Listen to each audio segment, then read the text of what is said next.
தற்போது கிடைத்துள்ள அண்மை செய்திப்படி தாழ்த்தப்பட்ட சமூகம் குறித்து இழிவாக பேசியதாக திமுக எம்பி தயாநிதி மாறன் மீது மத்திய குற்றப்பிரிவு போலீசார் வழக்கு பதிவு செய்யப்பட்டுள்ளதாக தெரிவிக்கப்பட்டுள்ளது. 2020ஆம் ஆண்டு தலைமைச் செயலகத்தில் தாழ்த்தப்பட்ட சமூகத்தை இழிவுபடுத்தும் விதமாக பேசியதாக தயாநிதி மாறன் மீது புகார் அளிக்கப்பட்டிருந்தது. தலைமைச் செயலாளராக இருந்த சண்முகம் தாழ்த்தப்பட்ட மக்களை போன்று தங்களை நடத்துவதாக பேட்டி அளித்திருந்தார் தயாநிதி. கூடுதல் விவரங்களுடன் செய்தியாளர் முரளி இணைக்கிறார்.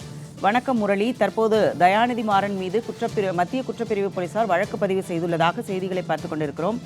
இந்த வழக்கு குறித்த கூடுதல் விவரங்களை பதிவு செய்யுங்க.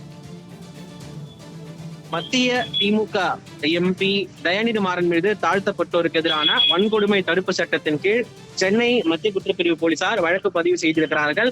கடந்த 2020ஆம் ஆண்டு திமுக எம்பி தயாநிதி மாறன் மற்றும் திமுக பாராளுமன்ற உறுப்பினர்களான TR பாலு, கலாநிதி வீராசாமி மற்றும் தமிழச்சி தங்கப்பாண்டியன் ஆகியோர் தலைமைச் செயலகத்தில் ஒரு செய்தியாளர்களை சந்திப்பில் அப்பொழுது பேசியிருக்கிறார்கள். அப்பொழுது எம்பி தயாநிதி மாறன் முதன்மை செயலராக இருந்த சண்முகம் IAS அவர்களை கொரோனா நிவாரண நிகழ்ச்சி தொடர்பாக மனு அளிக்க சென்ற பொழுது அவர் தங்களை உரிய மரியாதை இல்லாமல் 3ஆம் தர மக்களாக, அதாவது தாழ்த்தப்பட்ட மக்களை போன்று நடத்தியதாக குறிப்பிட்டிருந்தார். இது தொடர்பாக Coimbatore CMC colony variety hall பகுதியை சேர்ந்த ஜெகநாதன் என்பவர் 2020ஆம் ஆண்டு மே மாதம் கோவை காவல் நிலையத்தில் தாழ்த்தப்பட்ட மக்களை எம்பி தயாநிதி மாறன் அவதூறாக பேசியதாக புகார் மனு அளித்திருந்தார். இந்த புகாரின் அடிப்படையில் கோயமுத்தூர் போலீசார் வன்கொடுமை தடுப்பு சட்டத்தின் கீழ் வழக்கு பதிவு செய்திருந்தார்கள்.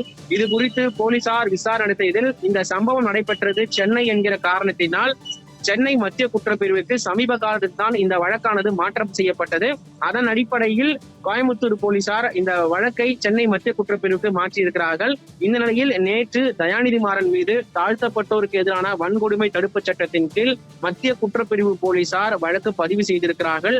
இந்த வழக்கு தொடர்பாக தொடர் விசாரணை நடத்தப்படும் என சென்னை காவல்துறை தரப்பில் இருந்து தகவல்கள் தெரிவிக்கப்பட்டிருக்கிறது. ஜெயா, கூடுதல் விவரங்கள் அளித்தமைக்கு நன்றி முரளி.